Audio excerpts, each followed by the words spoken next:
Hey, how's it going? This is my second video in my Working in Korea question and answer series. If you haven't seen the first video, the link is on the screen now.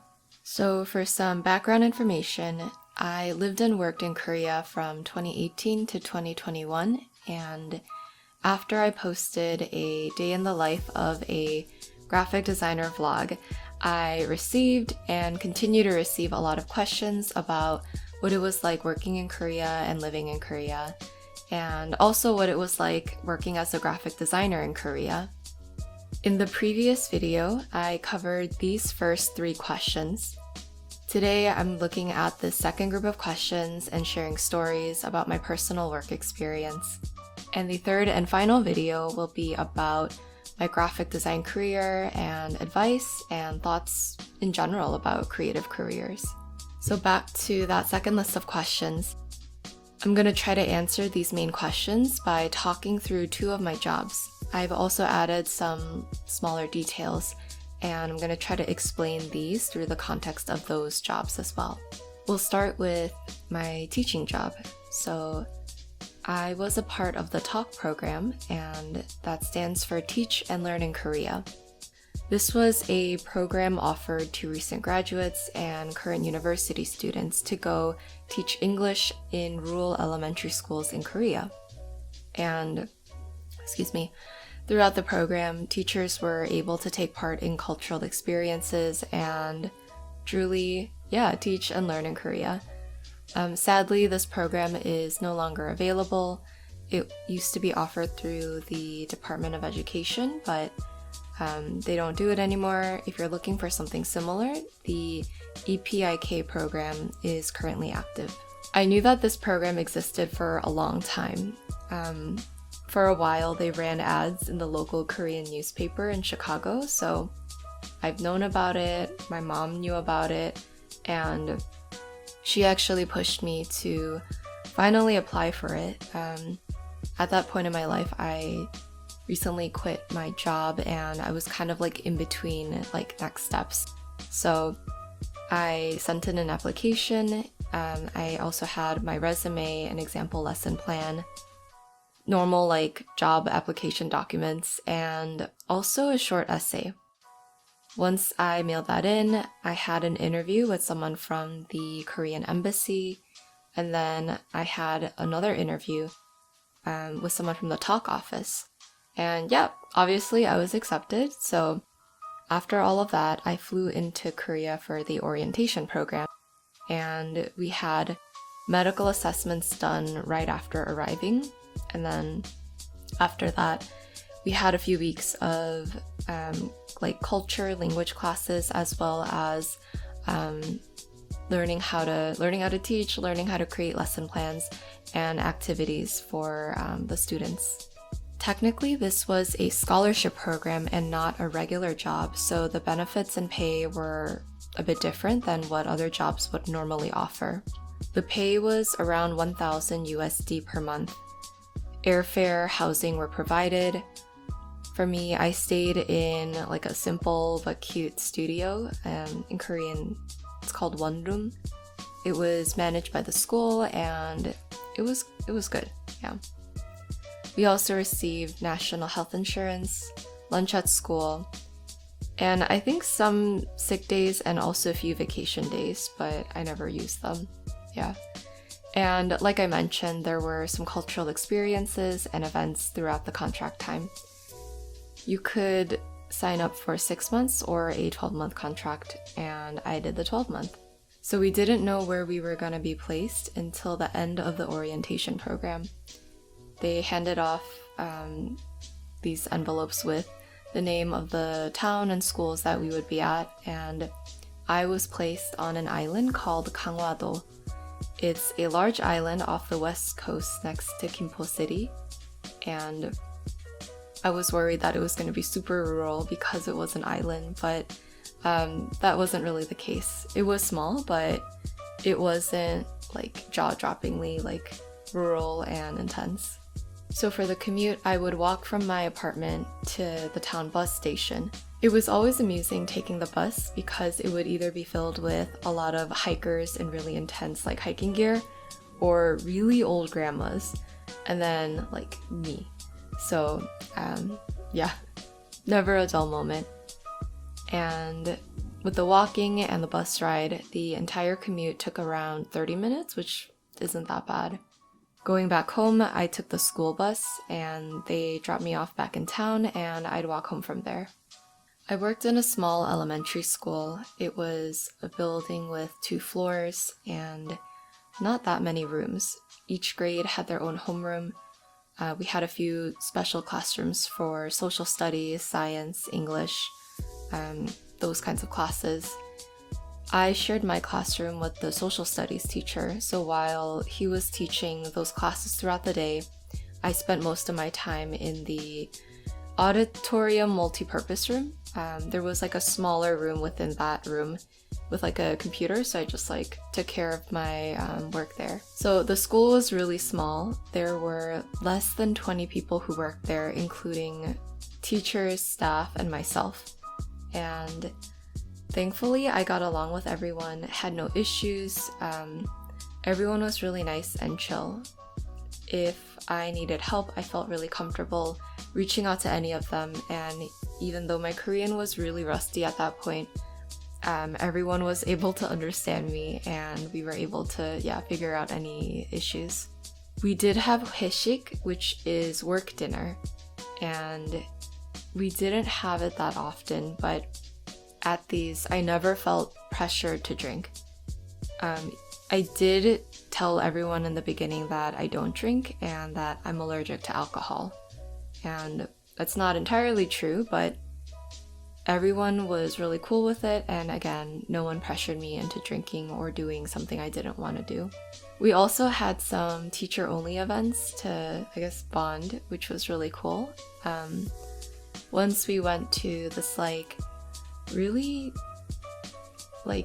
really cute art house theater on the island, and it was a lot of fun. And then there was also a time where we went into Seoul and saw a musical, and it was really fun, yeah. So the teachers in this program, including myself, were not technically teachers, but instructors. So a teaching degree or teaching experience was not required to apply for the program. And since this was technically a scholarship program, we had much lighter responsibilities than real teachers would actually have. We mostly were just responsible for elective classes that were very light and easy. In an average day, I would arrive a bit before lunchtime and eat lunch with the students. After lunch, I would help out with official English classes for the students who had it that day, and then at the end of the day, I would do my own elective classes. In between classes, when I wasn't assisting or running the elective classes, I would either prepare lesson plans and materials for future elective classes. And again, at the end of the day, I would go home on the school bus with the rest of the students. So a little more about the classes. The electives, I would plan activities to supplement what the students were learning in their regular English classes. I'd get ideas from their textbooks and a bunch of online resources. I try to do a good mix of physical activities. It's the end of the day and they're going crazy, so I would try to get them moving and speaking and try to kind of get rid of that energy before going home. And of course, I'm a designer, I'm an artist, so I would try to get them to do creative, artsy, crafting or similar activities that incorporated English, of course, but also being creative, trying new things. So those elective classes were at the end of every day. I didn't teach to every grade every day. They were scattered through the week. And the same goes for the regular English classes. I helped out very lightly in those. The 3rd and 4th grade homeroom teachers would lead their official classes, and they would go through the lessons using the textbook, and I would just help with speaking activities and modeling pronunciations. The 5th and 6th graders, the social studies teacher taught them their English classes. And again, similarly, he would use the textbook to go through the lessons, and I helped out with speaking activities. I think the largest project or task I had to do in the talk program was planning and leading a multi-day English camp. So I had to plan and lead activities for a couple hours a day for like 4 days, and I thought that a theme would help, so I picked magic theme, basically Harry Potter, but I didn't really think about like, what would the kids like, because I knew that I couldn't appeal to every one of them, so I tried to pick a out there theme and something that I would have fun with, because I had to come up with all of these activities. So this camp was like the elective classes, but so much better because the school let me buy cool supplies and we had more time to do more more complicated activities. So for example, some of the activities we did were making potions, wand pencils, snacks that look like creatures and bugs, and we also did more English skill focused, we did more like language focused games, so things like writing with the wand pencils. We did a lot of team games where they did a lot of like speaking activities, and if you used English you got extra points, if you used Korean you lost points, and kind of like implemented the whole house team system as well, and it was a lot of fun. At least I had a lot of fun. I think they did too. Company 2 was a media entertainment startup. Surprisingly, I found this job through LinkedIn. I submitted my application, my resume, portfolio, and I think I had just one in-person interview with the vice president, creative director for the video team, and someone I don't remember what their title was, sorry. Pay was a little more than my first job. The pay was around $1,350 to $1,500 US a month, and I think you could consider that a entry-level like company salary. The company also paid for some of our health insurance, and again, I think we had some sick days and vacation days, but I didn't take them. I wasn't at this company too long, so didn't really have a chance. But other than pay and benefits, I don't think we had a lot of like listed benefits. What I would consider to be an unwritten benefit though is that we, or at least my team, we didn't work late. There wasn't a culture of staying late to do extra work or doing busy work, so that was really nice. The company was located in Hongdae in Seoul. I lived pretty nearby, so I could either take a bus to work or walk. Walking took a while, but a bus would be like 15-20 minutes. The office itself was pretty small. It was in like a small like multi-floor building. Our office was like one floor, couple of rooms, like five or six, and it wasn't really anything special, honestly. I worked with the marketing team, so it was 5 of us in one room, and I did kind of miss the quiet time I used to have working at the school, but this was really nice too, getting to work with other creative people and bouncing ideas off of each other. Okay, so I think this company itself was kind of an unconventional workplace for Korea. The CEO was a foreigner, and my coworkers were mostly a mix of native Korean people who had studied abroad, and then Koreans like me who were born in Korea but grew up in another country, and now we're back in Korea. And then we also had a few foreigners who spoke Korean and English, but also had experience living in Korea for a couple of years. So because of all of that, everyone spoke some English, some Korean. We had an understanding of how like Western cultures were, Korean culture is, and we were able to like mix this all together. We were able to communicate with few misunderstandings, at least a few large misunderstandings, and we didn't really face like big cultural differences either. Thankfully, I got along with my coworkers here as well. There was the usual like stress that comes from working in general, but it was okay and manageable. So thankfully, I got along with my coworkers here as well. And there was the usual stress that comes from working at a company, but it was definitely manageable. Work-life balance was great. Once I left for the day, I wasn't asked to do additional work at home or to stay late. I primarily worked with the marketing team and sometimes the video production teams, and didn't really interact much with the other teams or leadership. We did not have official company 회식s like we did at my school, but people hung out with each other. We had small dinners or lunches here and there. As for things like meetings, we had very few like official company meetings. We mostly just talked to each other in our small teams as we were working and got stuff done pretty quickly.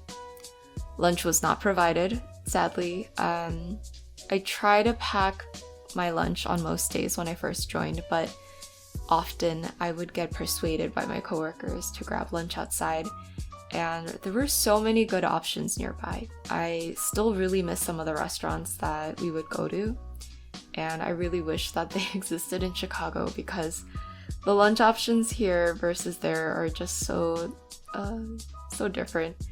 And yeah, I will say I think the most shocking or unexpected meal I had during a workday in Korea was 간장게장, and that's a raw marinated crab.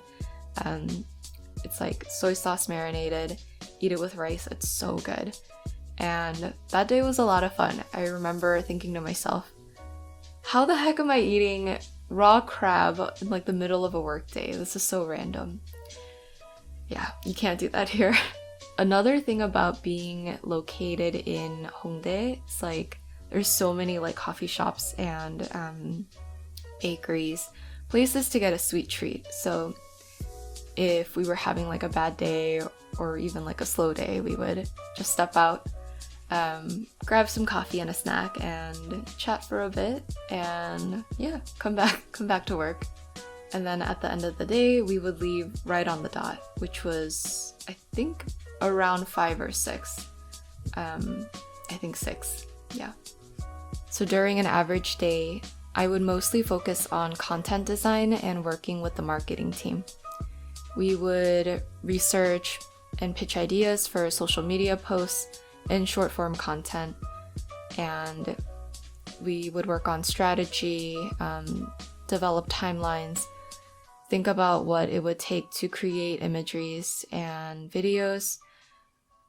I would put together mood boards, reference pictures, create initial designs, and then work with everyone to get feedback on styling and creative decisions.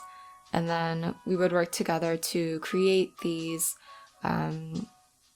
photos, short form content with images or illustrations. I would work on those myself and just work with the manager and my coworkers to get feedback, continue to refine the design until we felt confident to post it. And we would get the final okay from either the vice president or CEO and yeah, post the content. I worked on updating the brand guide and branding in general for the company.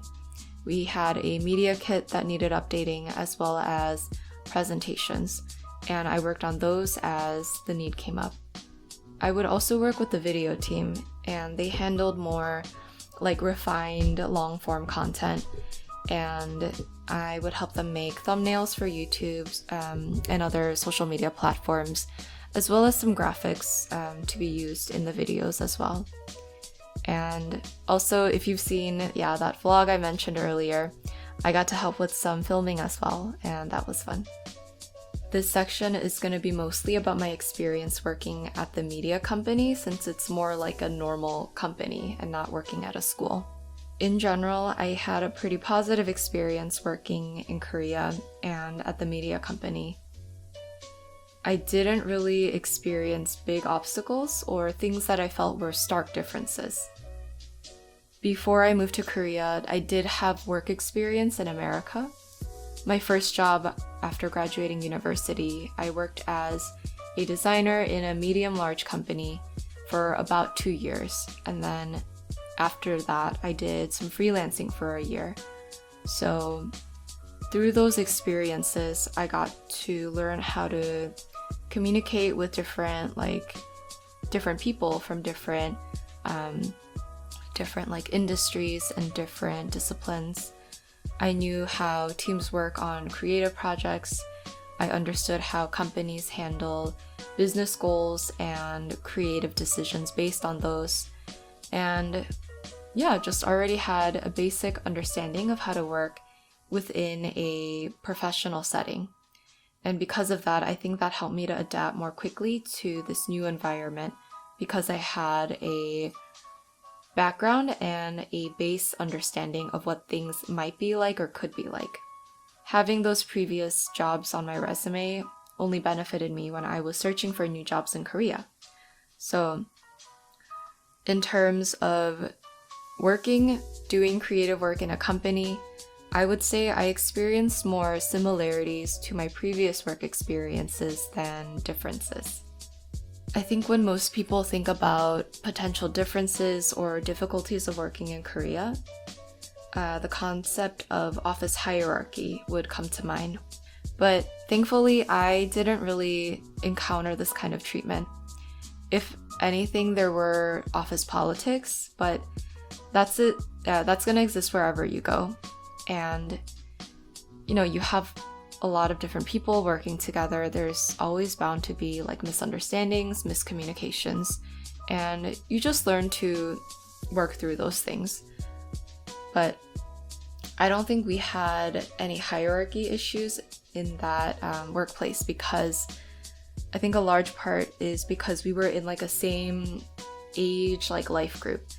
The majority of us were in our mid-20s to late 30s, and I think having a similar level of experience, even though our titles were slightly different, we're going to have the same amount of experience, so that really got rid of any potential for that.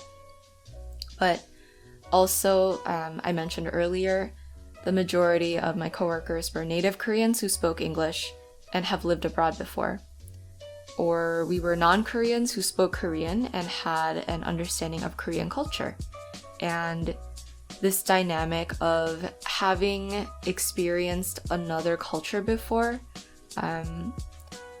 since everyone kind of had experience with that, I think it helped us to bridge a lot of potential gaps and avoid a lot of misunderstandings, because we did have this common ground.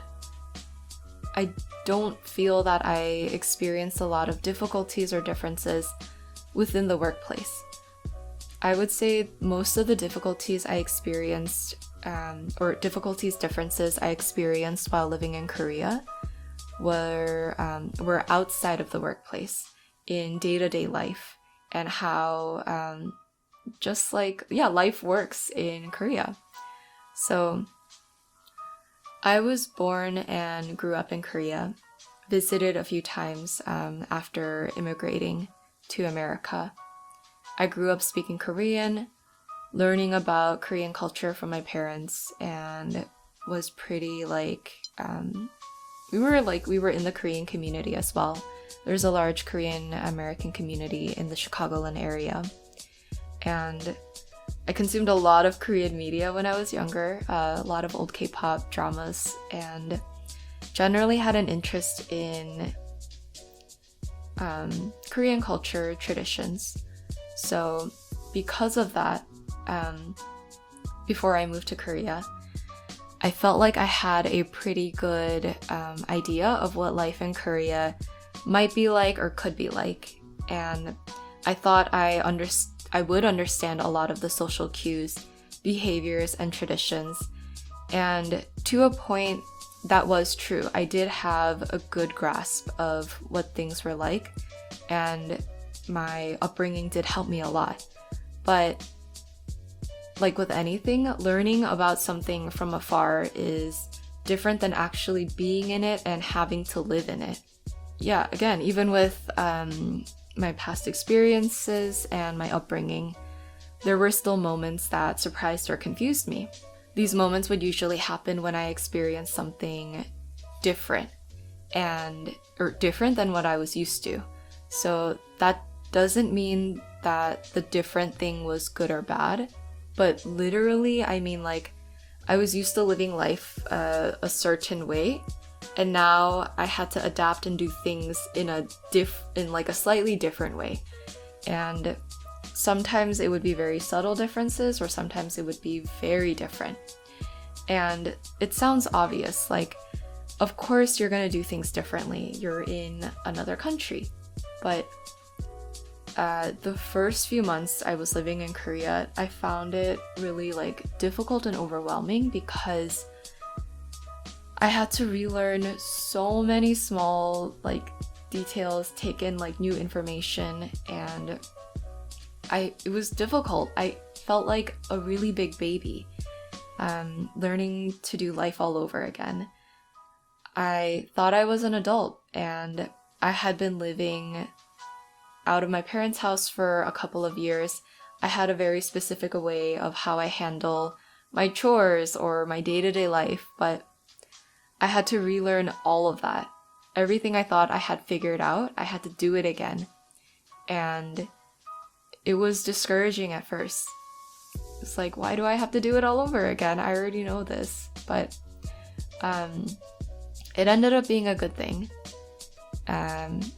I can give you an example of what I had to relearn. So, for example, in America, I used to drive everywhere, never walk. But in Korea, I didn't have a car, so I had to adapt to this literal new physical lifestyle of walking everywhere and using public transportation. And then I had to do things like learn how to use Korean banking apps. And if you haven't used Korean banking apps or similar like apps that deal with like confidential information, it's a pain. I hated it. Oh my gosh. And then really boring things like learning a different way to pay utility bills, how to separate the trash, how to do laundry in a different way, and not being able to dry it. I hated that. Oh my gosh. I love my dryer now. That's great. But yeah, relearning how to do these like smaller tasks in my day-to-day life on top of struggling with the language, figuring out a new job. I lost my spot. Figuring out a new job and just learning how to build life in a new country in general. It was difficult to handle all of that at once for me. But like I mentioned, ultimately it was good for me because it pushed me to grow in ways that I had never expected before. And I learned how to be more flexible, open to change, and I learned how to try new things and be more curious. And ultimately, these experiences really did help me become a better me. That sounds cheesy, but it's true. I'm a different person for having gone through that time in Korea because I had to push myself in ways that I never thought possible. Okay, so let's start a wrap up. Change is going to be inevitable if you move to a new country. I suggest that you be open to learning, understanding, and trying new things. It might be really hard at first, but at the end of it, you might be pleasantly surprised. So that's it for part 2. Best wishes if you're looking for a job in Korea or anywhere else right now.